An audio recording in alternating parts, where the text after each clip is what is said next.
Boa tarde, boa noite. Nós vamos falar na noite de hoje sobre um livro de autoria do escritor Ramatiz, o seu livro Peregrino. É um livro que fala da história de Jesus. Esse livro, ele foi escrito da mesma maneira que o livro dos Espíritos. São perguntas. Não, eu vou ficar lá fora. Eu estou chateado. Eu vou assistir lá. É um livro da mesma maneira que nós temos o livro dos Espíritos. É um livro de perguntas e respostas. O Ramatiz, ele diz... Papai, seu diário morreu. O seu diário. Essa é uma ilustração do Ramatiz. O Ramatiz, na época de Jesus, vivia encarnado na terra. Ele era um sacerdote egípcio e ele teve contato muito vagamente com Jesus e principalmente com os discípulos dele. Já existem vários livros que falam sobre a história de Jesus, inclusive os livros evangélicos que estão na Bíblia e vários livros espíritas. Então, Ramatiz, ele pegou alguns pontos que são pontos divergentes que a doutrina espírita trata. Ele trata desde a encarnação de Jesus, o tipo de corpo que Jesus tinha, a maneira como foi elaborado o plano para que ele pudesse encarnar aqui. Enfim, ele pega trechos e conhecimentos que os outros no Evangelho algumas vezes está faltando. Ele pega trechos também da vida de Jesus na parte da adolescência, que no Evangelho não cita. Então, essa é a ilustração do Ramatiz, da última encarnação dele, quando ele foi um guru indiano. O livro, ele é um livro bem extenso, e muito minucioso. Então a gente pegou uma abordagem mais ampla, porque não teríamos tempo suficiente para tratar do livro todo. Então nós vamos falar da história de Jesus de acordo com a sequência que ele usou. As considerações sobre a divindade e a existência de Jesus. Bem, quando o planeta Terra ainda era um mundo primitivo e as primeiras raças vieram se encarnar aqui, se começou a perceber que esse planeta ele precisaria de alguém para dar uma alavancada, para que ele, depois que se tornasse um mundo de própria expiação, para que ele pudesse chegar à regeneração, ele precisaria ter um Messias, por assim dizer. Esse Messias foi escolhido um espírito de mais alta angelitude, como o próprio Ramatiz chama. Foi escolhido dentre vários espíritos dos mundos superiores, um anjo chamado Jesus. Jesus, ele foi escolhido por dois motivos muito claros para trazer essa mensagem. Porque ele já era um ser evoluído espiritualmente, tanto na questão sentimental, na questão psíquica, como um ser que ele já tinha uma inteligência suficiente que pudesse transformar, que pudesse trazer os conhecimentos das esferas superiores na linguagem humana. Aqui na Terra já apareceram vários anjos, por assim chamar. A doutrina espírita chama de anjo aquele espírito no seu mais alto grau de perfeição, por assim dizer. São aqueles espíritos que já nem precisam mais reencarnar, porque eles já passaram por todos por tudo que a gente vem passando. Isso tudo eles já passaram. O planeta que Jesus começou, já foi extinto há milhões de anos atrás. Então, quando ele chegou no ápice, ele foi considerado, foi instituído para ele o governo do planeta Terra. Então, como é que foi isso? Porque o mundo ainda era muito primitivo. Ainda nós estamos falando na época em que os homens estavam começando a se encarnar aqui. As raças mais brutas, mais primitivas. No plano superior, os espíritos chamados os engenheiros siderais, por assim chamar, como eles vivem num grau vibracional não mais evoluído que nós, então eles conseguem ver o que se passará adiante. Claro que nós não temos um destino previamente marcado, dizendo, olha, você vai sair tal hora, você vai chegar a tal hora. Não é desse jeito. Quando nós encarnamos, nós fazemos, pelo menos uma grande parte de nós, fazemos aquela programação. Né? Os mundos também têm essa programação. E o plano superior se reuniu. O mundo já é um mundo de provas e expiação, só que era um mundo que era de provas e expiação, mas que ainda tinha atitudes dos mundos primitivos, ainda havia muitas guerras, o conhecimento não era disseminado, o poder estava nas mãos de muitos poucos, enquanto a grande maioria não tinha conhecimento, não tinha recursos. Então, para dar essa alavancada, os engenheiros siderais, assim chamados, se reuniram e escolheram esse ano para encarnar Jesus, porque o Ramatiz, ele chama Jesus que ele é dos tipos dos amorosos. Existem vários anjos dos tipos dos amorosos. Ele é capaz de se colocar no lugar de nós e entender que cada um de nós passa, porque ele também já passou por isso. Então, a identidade sideral de Jesus. Quem é Jesus? Como foi dito, Jesus foi considerado, ele foi eleito o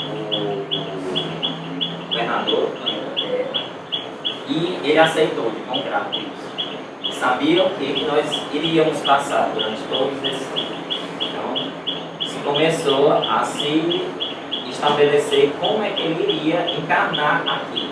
Então, Ramatiz ele faz uma analogia do seguinte: imagine um raio de sol, lá do sol, tentar se colocar dentro de um corpo nosso. A dificuldade que é, aqui nós temos que se tem que rebaixar o nível vibracional do sol até o corpo humano. Então, isso eu não iria conseguir fazer do dia para a noite. Começou esse processo 1000 anos antes dele ter efetivamente nascido aqui na Terra. Então Jesus passou 1000 anos rebaixando o seu padrão vibracional que ele não precisava. Ele fez por única e exclusivamente pensando no bem da humanidade. Ele não precisava, ele é um espírito feliz. Mas porque ele conhece as dificuldades dos planetas, do mundo de prova e expiação, a dificuldade que é fazer despertar o amor em seres ainda tão brutos, tão brutalizados, que ele se fez homem, se reencarnou aqui. Então, como foi a descida de Jesus da Terra? Vai dar um esqueminha, mais ou menos. Digamos que essa escala, o anjo até está se preparando para ser um espírito que caiba nesse revestimento carnal. Então, esse rebaixamento foi feito durante 1000 anos. Por quê? Ele precisava se lembrar como é que é ter um corpo fluídico. Porque ele já é um espírito puro, ele não precisa de corpo. Os engenheiros siderais tiveram que pegar a energia e conexão em volta de Jesus para que eles se lembrassem, porque quando os espíritos eles chegaram a tal grau de evolução, que é considerada a beatitude, né? Quando ele não precisa mesmo mais reencarnar, porque ele já aprendeu,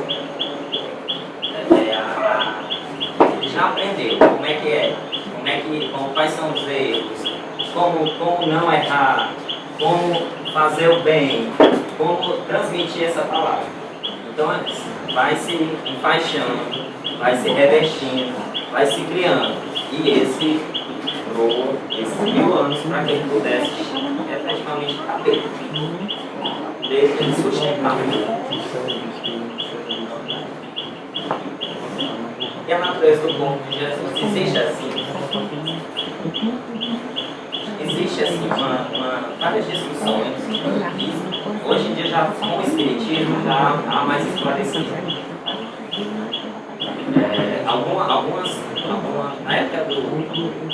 Na época da Idade Média houveram várias seitas, né, cristãs. Algumas que foram dizimadas até pelas cruzadas, os caras, por exemplo. E algumas dessas seitas, antes mesmo da Igreja Católica, antes mesmo da Idade Média, quando ainda Jesus tinha desencarnado há pouco tempo, várias pessoas questionavam, mas será se uma pessoa, porque até então a Igreja Católica e as outras igrejas cristãs, elas acreditam que Jesus é Deus e que Deus se reencarnou aqui para nos salvar. Os dogmas das igrejas cristãs são esses, que Deus veio na forma de homem, Jesus, e se reencarnou aqui. Só que essas seitas já se divergiam de várias maneiras. Como é que Deus ia estar dentro de um corpo humano? Então se pensou que um espírito dessa magnitude ele precisaria ter um corpo fluídico, porque o corpo carnal não sustentaria tanta energia. Outros acreditavam que ele tinha tanto o corpo físico, mas o corpo fluídico, e que hora ele usava o corpo físico, hora ele usava o corpo fluídico. O fato é que a Matiz é muito clara dizer que Jesus tinha um corpo físico humano como o nosso. Claro que foi um corpo preparado, foi um corpo com os melhores genes que existiam na Terra naquele momento para que ele não pudesse desenvolver as doenças que, por exemplo, nós desenvolvemos, as doenças genéticas. Então, foi um corpo selecionado. Eles tiveram 1000 anos para selecionar uma linhagem, que mais à frente nós vamos falar dessa linhagem, até chegar a um corpo que sustentasse, por assim dizer, esse espírito. Foi escolhida o espírito de Maria, que também está na classe dos anjos. Só que Maria, ela se desenvolveu principalmente a partir dos sentimentos. Ela entende os sentimentos. A inteligência de Jesus é a inteligência que abarca o mundo todo. O amor de Maria era um amor tão grande quanto o de Jesus.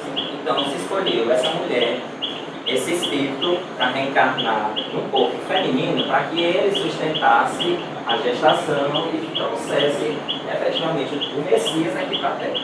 Por que Maria tinha que ser uma pessoa bondosa? Por que Maria tinha que ser alguém que se importava mais a nível sentimental do que a nível propriamente racional? Porque ela precisava despertar em Jesus aquele amor que ele queria trazer para a Terra. E quando a gente reencarna, a gente não esquece. O Jesus é a mesma coisa. Claro que ele tinha um grau de elevação tão superior, tão infinitamente superior. Olha isso. E quando ele completou os seus 12 anos, ele já sabia a sua missão, ele já sabia que se propunha. E enquanto nós, que às vezes a gente chega aos 60 anos, a gente não sabe o que é que está aqui. Então, mas foi por conta desse apoio, foi por conta, essa ilustração do Emmanuel. Emmanuel descreve Maria dessa maneira. Ele precisava desse suporte amoroso para que ele pudesse disseminar também, para que aquele amor que já existia nele fosse despertado. Espíritos afins, eles já se conheciam de outras épocas. Então, ela reconheceu que aquele espírito de tão sublime virtude, que ela conhecia, que ela admirava, que ela era um exemplo, né, para os outros espíritos. Que ela ia gestar o corpo daquele espírito. Que ela ia fornecer o aparelho material, o aparelho corporal para que aquele espírito se manifestasse. Então Maria ela ficou extremamente jubilosa.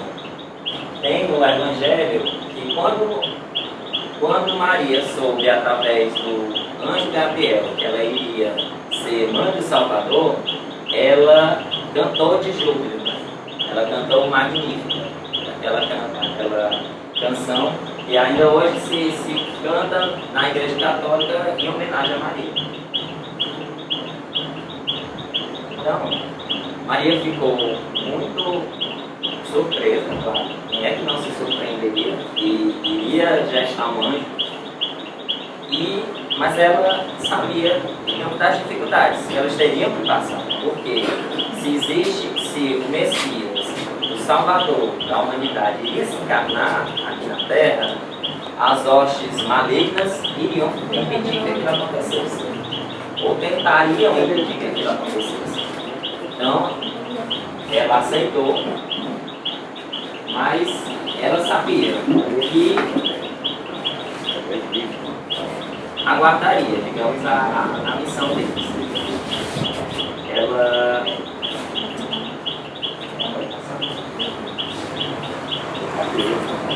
os seus parentes carnais, a Isabel, a sua prima, ela também já estava na programação que quando Jesus encarnasse, viriam vários outros espíritos para ajudar a propagar o Evangelho. Porque ele sozinho não poderia ser que não ecoasse por todo o mundo, como hoje já o Evangelho já é espalhado por todo mundo.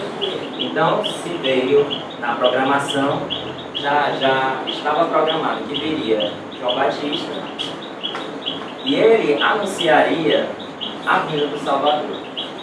Então, quando esse encontro aqui, que é o encontro de Maria e Isabel, ambas grávidas, e no Evangelho há a passagem que quando Maria chegou à casa de Isabel, o bebê, o feto de Isabel, estremeceu de júbilo, porque João Batista, que estava se encaminhando naquele momento, ele viria para preparar o primo dele. E o nascimento de Jesus? São Mateus, ele fala o seguinte, nos Evangelhos se diz que houve, na época de Herodes, um recenseamento. E eles tiveram que viajar até Belém para fazer esse recenseamento. A Matiz e a maioria dos historiadores terrenos, eles discordam dessa versão, porque não houve o recenseamento na época de Herodes, houve na época de Quintino, anos e anos depois. Então, Maria ela foi a Belém por quê? Porque seus tios moravam lá. Lembram que Maria já era órfã? Aos 15 anos ela já era órfã. E quando ela se casou, quando é para se casar, a menina que é das virgens de Sião, elas têm que sair do templo para se casar. Então, só morava ela e José. José era o viúvo dela, e José já tinha 5 filhos. Maria, então, foi passar uma temporada com seus parentes em Belém, para que ela pudesse, na linguagem nossa, que nós usamos até hoje em dia no Nordeste ainda, que ela pudesse descansar, né? Pudesse descansar de sua gestação. Só que as casas, olha, Maria era de uma família extremamente pobre. Maria e José. E os parentes deles também eram muito pobres. As casas, a Galileia, Jerusalém, a Judéia como um todo, Nazaré, elas tinham no máximo 2 cômodos. O cômodo comum, onde as pessoas faziam suas refeições, onde as pessoas dormiam, onde faziam suas atividades, e um cômodo para guardar os animais. Então, imagina na casa da prima dela, de Maria, chega mais José, 5 filhos e Maria. Onde é que vão hospedar essas pessoas? Eles se arrumaram do jeito que dava. E Maria, José, a família de José, se hospedou nesse cômodo, onde também eles dividiam com os animais. Daí, a história do Natal, a história do presépio, a história da gruta, a história de que Jesus foi posto numa manjedoura, mas aquilo de ser posto numa manjedoura, isso não foi só Jesus. Naquela época, para quem era muito pobre, eles colocavam palhas, botavam algumas mantas em cima e pronto, e ali era o berço. Era o berço de qualquer coisa. E porque eles estavam num ambiente onde haviam animais, onde haviam as pessoas que já sabiam que Maria estava prestes a ganhar neném, então estava aquela expectativa. Que apesar de eles serem muito pobres, eles eram pessoas por assim chamar, eram de famílias bem conceituadas. E José? Quem é José? José, ele era um descendente de Davi, e apesar de Davi ter sido um rei extremamente sanguinário, ter matado milhares e milhares de pessoas, mas os genes deles eram muito bons. Por quê? Porque eles não se misturavam com outros. Os judeus, eles só se casavam entre judeus. Existia aquela proteção da família, então se escolhiam geralmente as pessoas saudáveis, se escolhiam as pessoas que tinham a maior longevidade, então, e durante esses 1000 anos se foi fazendo isso, e José, como descendente de Davi, tinha essa linhagem muito bem preparada e capaz de gerar um corpo que sustentasse um espírito daquela magnitude.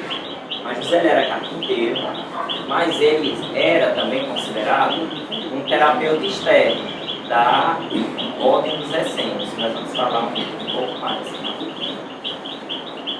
O Ramatiz, ele dá uma pincelada do que seriam os essênios e de como José ajudou.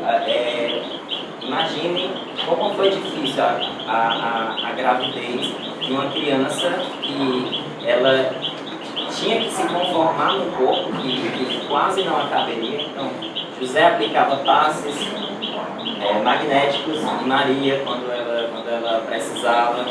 Durante o parto, Maria ela foi assistida também pelos passes de José, assistida pelos seus mentores espirituais, foi assistida por todos os espíritos que precisavam estar lá para tirar aquelas cargas energéticas que poderiam atrapalhar o nascimento do Salvador.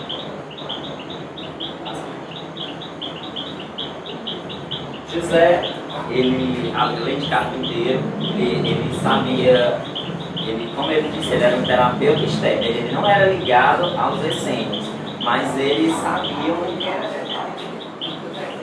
mas ele não era do ciclo interno.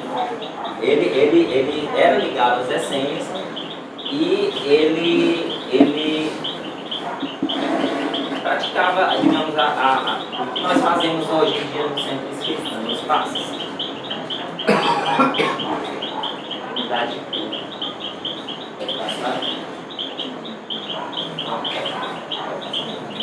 Como havia dito, José tinha antes se casado com Débora. Débora morreu e ele já tinha deixado 5 filhos. Eu só me lembro de todos eles. Então, Cleófas, que foi conhecido como Simão, José, Judas, e tem mais 2 que eu não lembro. Aí a cena de quando Jesus, depois de nascer, na religião judaica é o seguinte: o homem, a criança, O menino, quando nasce, passado 8 dias, ele vai ser apresentado ao templo para ser circuncidado. Tira o prepúcio do ventre do menino. E que aquele é a marca de que ele é um judeu autêntico. Então Jesus foi apresentado ao templo como preconizava a religião. Aí outra cena, ele sendo apresentado para as pessoas, e Ramatiz, ele diz o seguinte, que Jesus, ele era uma criança como as outras. O que diferia dele, dele encarnado nas outras crianças é porque havia uma aura de magnitude naquele ser. Então, as pessoas que entravam em contato com Jesus, eles entravam em contato com a aura dele e eles sentiam as vibrações de amor, as vibrações de calma, as vibrações das coisas boas que ele passava para as pessoas, desde quando ele nasceu. Então, geralmente causava essa aglomeração, esse espanto. Era um menino de constituição física muito belo, muito forte e muito vigoroso. Aí nós temos algumas cenas também de Maria e as outras mulheres. Ramatiz, ele fala o seguinte: naquela época as pessoas tinham que trabalhar muito, o dia todo, duro, porque não tinha nada do que tinha ali. Para você comer, você tinha que preparar tudo, desde secar o trigo, moer o trigo, preparar o pão, pisar as uvas para fazer o vinho, destilar alguma bebida, tirar o leite da vaca. Então eles não tinham tempo para dar muito de conversa na casa do vizinho, eles não tinham tempo. Só que, digamos, a vida social se restringia quando iam buscar água no poço, porque o poço era da comunidade. Então era lá onde se ficava sabendo das notícias, era lá onde as crianças eram apresentadas para a comunidade.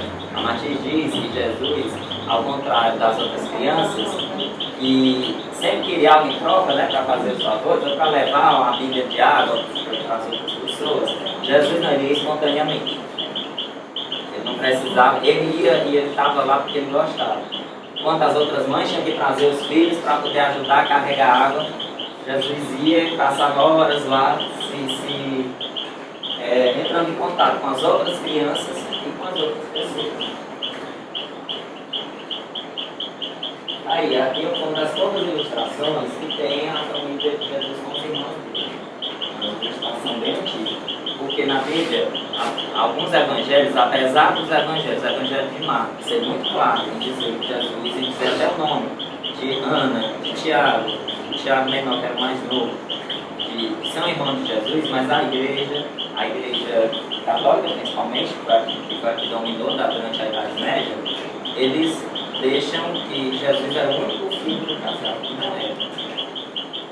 Como a gente já havia falado, José já tinha uma família, já tinha 5 filhos, 3, na verdade, 2 morreram ainda criança, e Maria ainda teve outros filhos, Elizabeth, Ana e Tiago, que é considerado o Tiago maior, que ele é até um dos apóstolos de Jesus.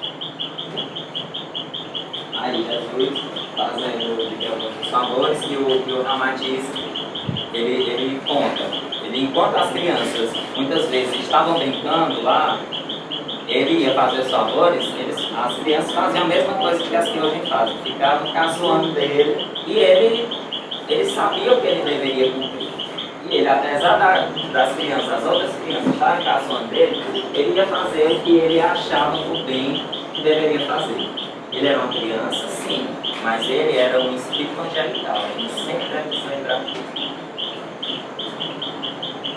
Na época em que Maria e José foram a Jerusalém, uma outra época, quando Jesus estava prestes a fazer o seu, é considerado mais ou menos a maioridade judia, o Bar Mitzvah, eles são apresentados depois de 6 dias que nascem, para fazer a circuncisão.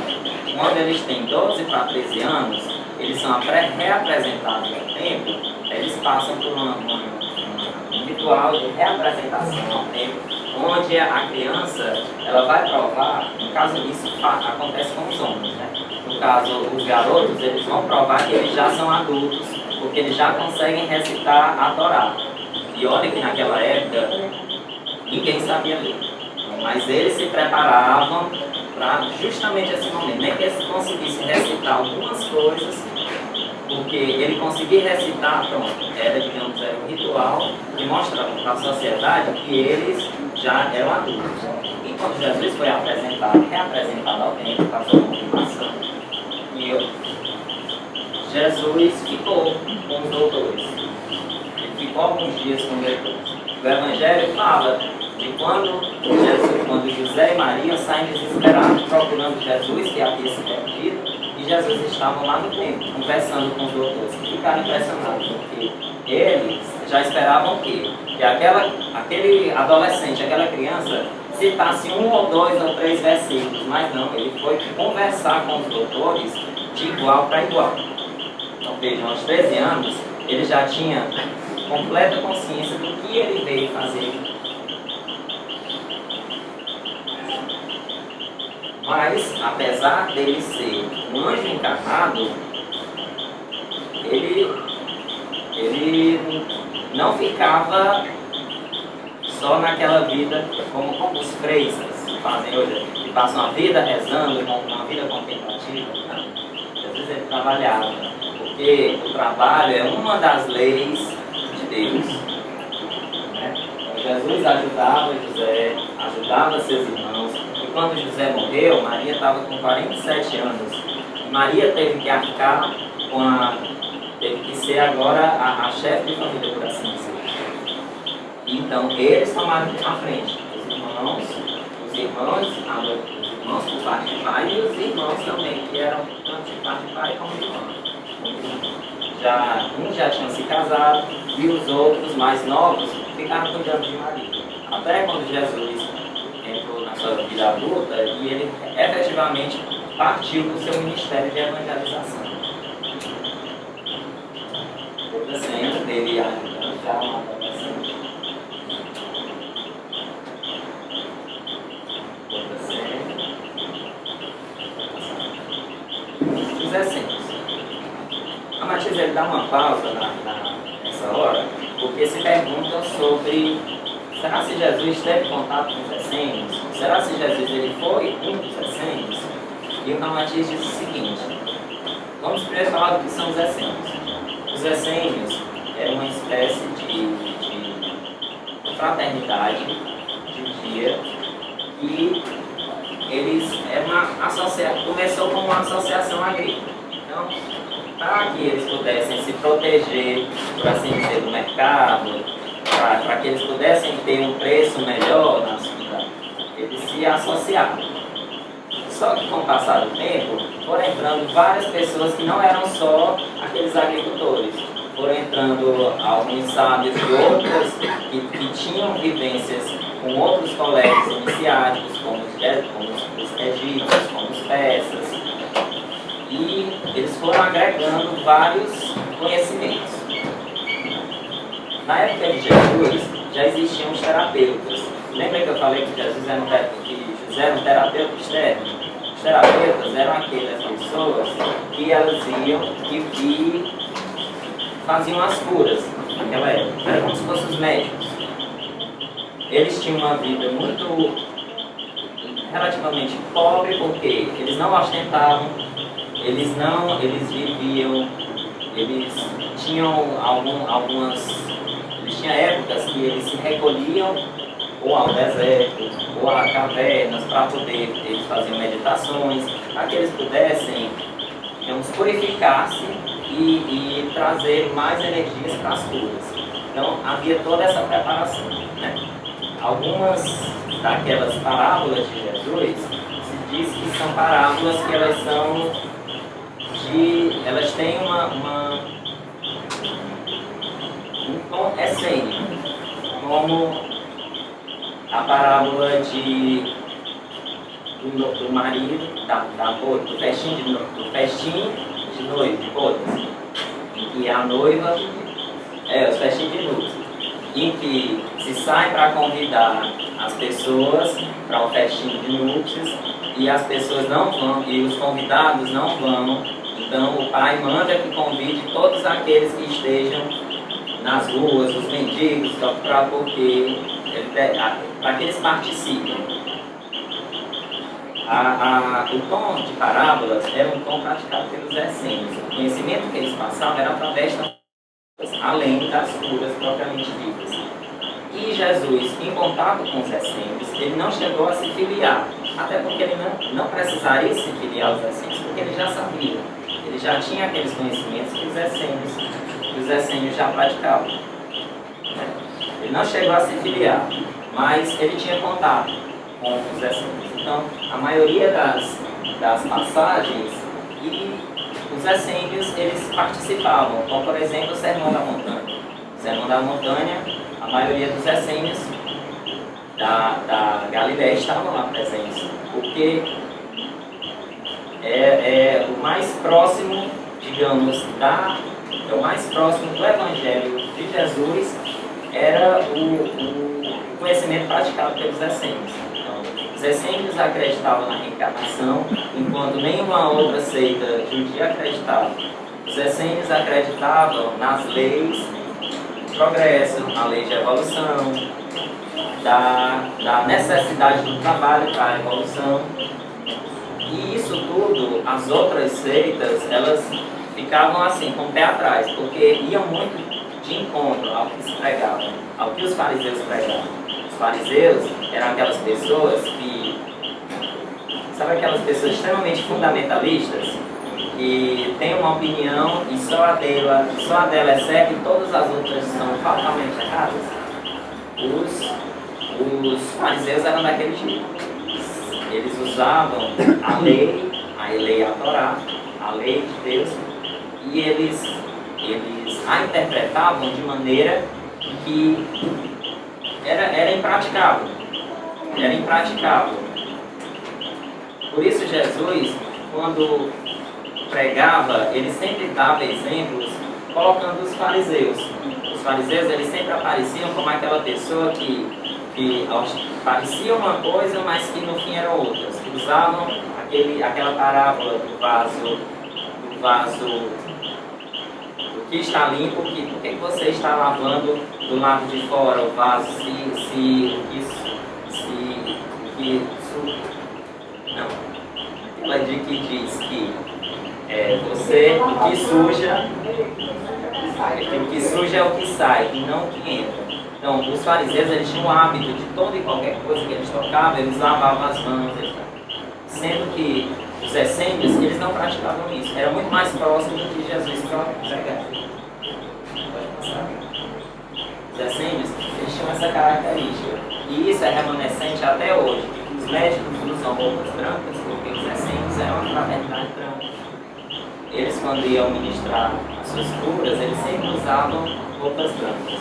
E os médicos ainda hoje usam o vestuário branco, reminiscência daquela época. Agora a missão de Jesus, que é o mais importante. Começa o seu ministério. Ele começa, aí está eles, irmãos dele, já adultos, e ele começa a pregar. Apenas o Tiago, que é o Tiago maior, que depois vira discípulo mesmo de Jesus, e as suas irmãs, que, digamos, abraçam a ideia e saem peregrinando com ele. Os outros, eles já são, eles já têm uma motivação mais mundana, eles já se casaram, outros, eles não se envolvem muito no Evangelho de Jesus. Jesus ele encontra João Batista, seu primo, e o João Batista, ele já estava preparando o povo para aquele que viria depois dele.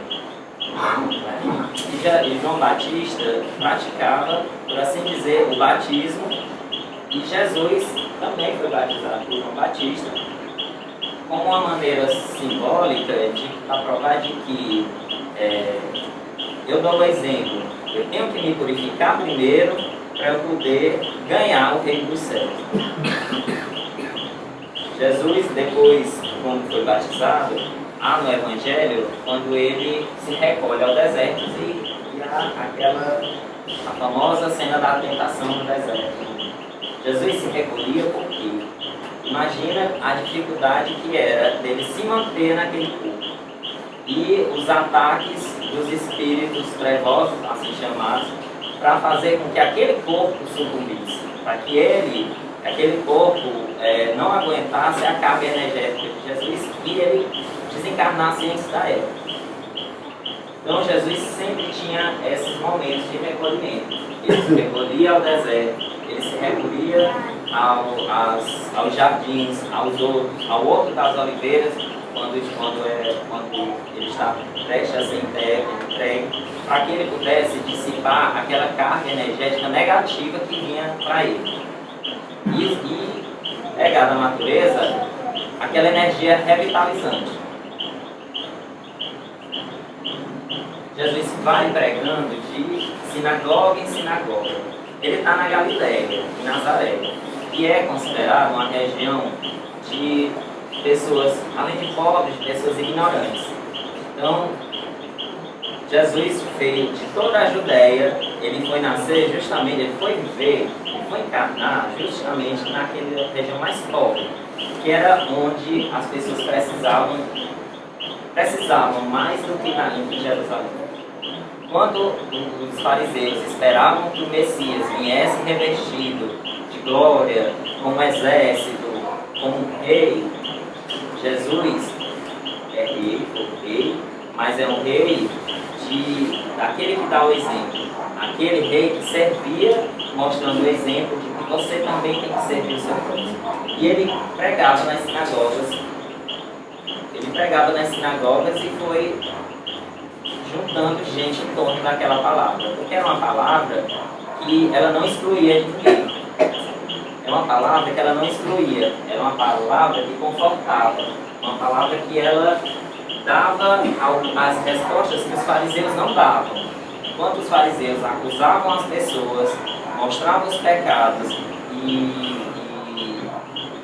como o exemplo daquela que iam apedrejar a mulher adúltera, a palavra de Jesus era uma palavra diferente. Dizia que perdoe, dizia pratique o bem, coloque o amor na sua vida, coloque o amor, dissemine o amor do seu próximo. Era muito diferente dos fariseus. E isso irritou os fariseus. Os apóstolos de Jesus, os primeiros, eram pescadores. Pescadores, aquela profissão tão simples. Mas tudo foi, os apóstolos, a família de Jesus, tudo já estava na programação para que a palavra pudesse chegar do jeito que chega até hoje. Foi todo programado. Ele veio num ambiente simples, ele viveu simplesmente, ele deu os exemplos do dia a dia para que confortar aquelas pessoas que necessitavam de conforto. Então, se ele tivesse vindo como os fariseus esperavam, revestido de toda a glória, a mensagem dele talvez tivesse ficado quando ele se encarnou. Mas a programação estava além do que os fariseus esperavam. Então Jesus, ele saía a ministrar curas, passes, e mais na frente, as curas de Jesus são curas muito bem explicadas hoje em dia pela física moderna, pelo espiritismo. Os milagres, tão chamados, eram milagres que ninguém conseguia entender como é que se faziam aquelas coisas. Mas hoje em dia nós já sabemos como eram feitas aquelas coisas. E são assuntos que serão desenvolvidos ainda, que já foram e que serão mais ou menos desenvolvidos. Como a de fazer os cegos enxergarem. E sentar com o seu irmão e pregar. Eles saíam dos púlpitos, saíam apregando, vocês devem fazer isso, vocês devem... Não, Jesus dava a palavra e aquele que queria seguir, ele disse, vem, me segue. Quando um rico chegou para ele, Jesus, o que é que eu faço para poder entrar no reino dos céus? aí Jesus diz, obedeça os mandamentos, mas eu já obedeço os mandamentos. Respeite seu pai, respeite sua mãe. Ele diz, mas isso tudo eu já faço. Como é que eu faço para entrar no reino dos céus? Agora tu pega a tua riqueza, vende e dá para os pobres. E o rico não quis. Jesus estava falando daquilo que era mais caro para ele naquele momento. Se a riqueza era a coisa mais importante para aquele rico naquele momento, é para ele pegar aquela coisa mais importante e doar para o próximo. Nós, o que nós temos? O que é mais importante para nós hoje em dia? Se é a nossa saúde, então vamos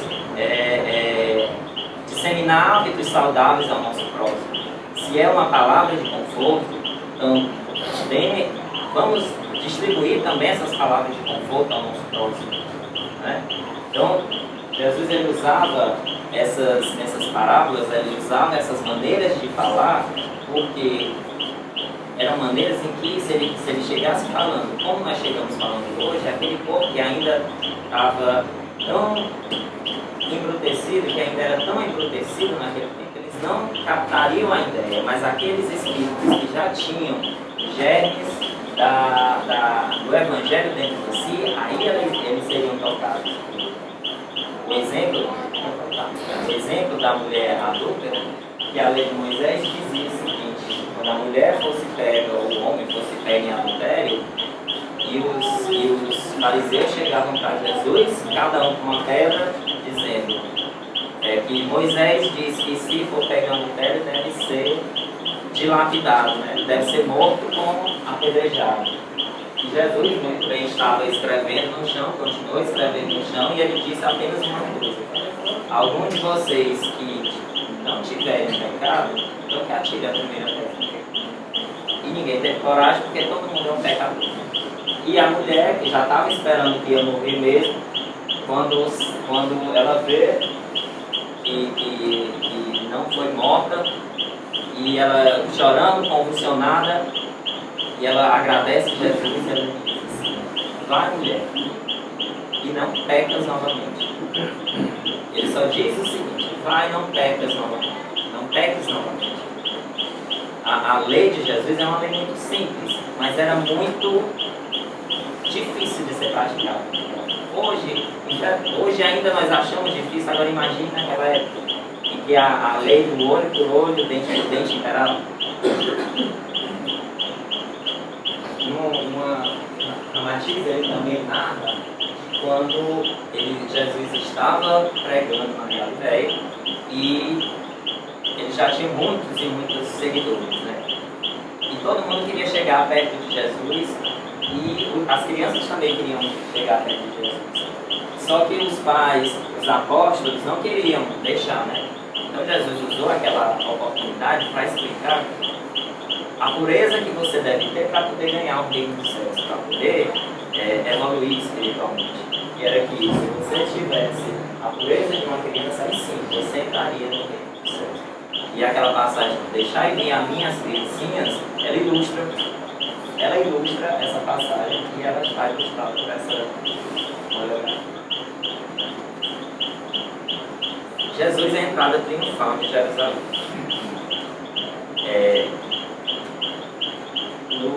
A Igreja Católica comemora o domingo de Ramos, a procissão de Ramos, quando Jesus entrou em Jerusalém, né? Eu vou me ater um pouco mais só a essa. Nós passamos bem rápido por essa, porque o cerne, digamos, o mais importante está aí, no finalzinho da história de Jesus. De como foi que ele foi entregue para dar o exemplo e nos redimir. Então Jesus ele já tinha muitos seguidores demais, de toda a Judéia. E os fariseus de Jerusalém já sabiam que se ele fosse a Jerusalém, o poder deles estava ameaçado. Porque o que eles poderiam fazer se a grande multidão se revoltasse contra eles? Então, os fariseus, eles espalharam, eles infiltraram algumas pessoas dentro dos seguidores de Jesus para que quando Jesus entrasse em Jerusalém, comece aquele tumulto. Jerusalém é uma cidade antiga e as cidades antigas todas eram fortificadas. Todas tinham um muro em volta da cidade. Então você só entrava pelas portas. Não é como hoje que as cidades são abertas e tem várias entradas, né? Então, imagine uma multidão entrando naquelas portas. Uma multidão mesmo, porque nessa época Jesus já trazia uma multidão com ele. Mas as pessoas que já moravam em Jerusalém, que já guardavam a vinda de Jesus. Então as pessoas faziam isso. Estendiam os seus panos, muitos pegavam os ramos de palmeira para poder acenar para Jesus. Mas a Matias, ele discorda da entrada dele em cima do burrinho. Diz que Jesus entrou, ele foi levado com aquela turba de gente, naquela multidão que Jesus foi levado. Os fariseus já tinham infiltrado algumas pessoas lá e começaram a confusão. Jesus entrando e a confusão, as pessoas se empurrando, empurra, e vão os soldados e separam, para que eles já tivessem um argumento para acusar Jesus quando ele fosse capturado. Porque Jesus, ele dizia que ele vinha para restabelecer a lei, né? Ele vinha para restaurar a lei. Que aquela lei de Moisés ela já não estava suficiente. Então, houve aquela confusão. Ele já tinha um argumento para prender Jesus. Só que para eles prenderem Jesus, não era suficiente que esse argumento. Era para que eles prendessem Jesus e conseguissem, e efetivamente eles conseguiram, foi matar Jesus, eles precisavam ter uma outra acusação de que Jesus estava incentivando a revolução contra Roma, porque a Judéia era governada por Roma naquela época. Então, se havia aquelas parábolas que Jesus contava, começaram a se disseminar. E um disse-me dizendo que ele, quando Jesus falou alegoricamente que para poder ele tinha que destruir o templo para poder reerguer um novo templo espiritual. Então os fariseus eles pegavam trechos daqueles acontecimentos para acusar Jesus. Então se foi criando um processo tão grande que a confusão do templo, que foi aquela confusão que na parábola, que no Evangelho está escrito como se Jesus estivesse expulsando os demônios do templo, mas se Jesus era todo amor, como é que ele iria usar aqueles atos violentos? Então, se rolou todo um processo para que ele tivesse uma acusação. E Jesus foi preso, acusado pelos fariseus, com testemunhos. Nessa época, Jesus já previa que a sua morte era iminente. Ele se recolheu ao Horto das Oliveiras, ocasião em que ele, orando muito a Deus, pedindo discernimento e pedindo para que ele pudesse aguentar o que ele já estava prevendo que aguentaria, que passaria, que seria a crucifixão. Nesse momento, o suor dele, ele sua sangue, que também é algo explicado pela ciência hoje em dia, que a tensão no corpo dele era tão grande que ele chegava a suar sangue.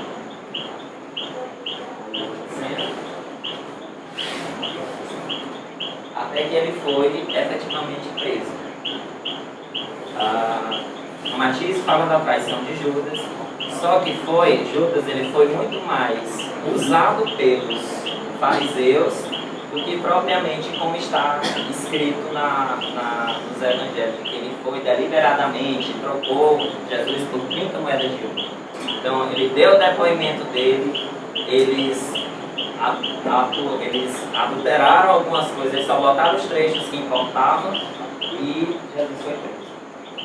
Foi levado a Pôncio Pilatos, e Pôncio Pilatos era o representante de Roma, ele ele não se dava muito bem com os fariseus, porque os fariseus causavam muita perturbação, porque eles queriam que a lei da Judéia se sobrepusesse à lei de Roma, e isso Roma não aceitava. Então, enquanto naquele diálogo, quando Jesus está sendo julgado, quando ele diz assim, mas eu não vejo motivo para que esse homem seja condenado. Matias diz o seguinte, ele diz que isso era uma maneira que Pôncio Pilatos usava para tentar não condenar aquele homem, porque se ele não condenasse aquele homem, ele teria a vingança contra os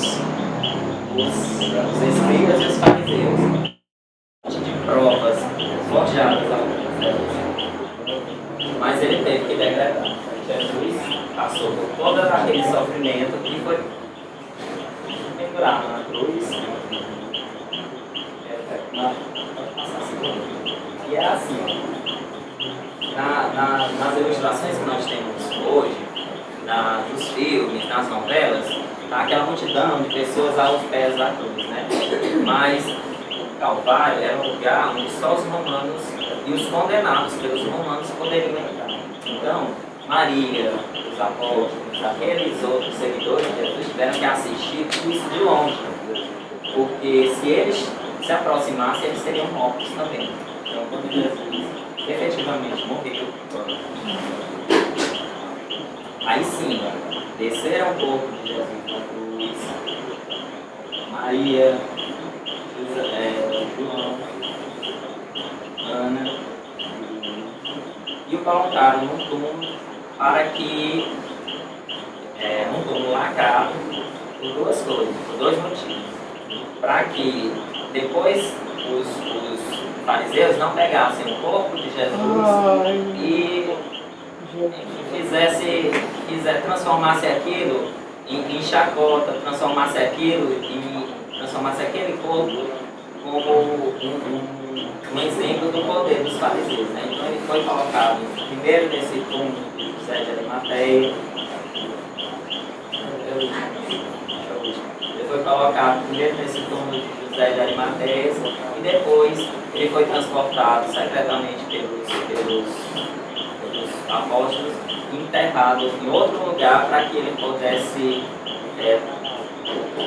não pudesse ser entendido. Foi uma exposição bem sucinta, porque o livro é bem denso, são 400 e poucos. Então, mas é um livro riquíssimo. Quem puder ler, leia. É uma visão que nós não temos e o Evangelho que está na Bíblia, ele falta muitas coisas que não batizam. Ele nos esclarece, né? Ele para o livro nesse momento, na deposição do corpo de Jesus no túmulo, e nesse momento a gente encerra também a palavra. Se tiver alguma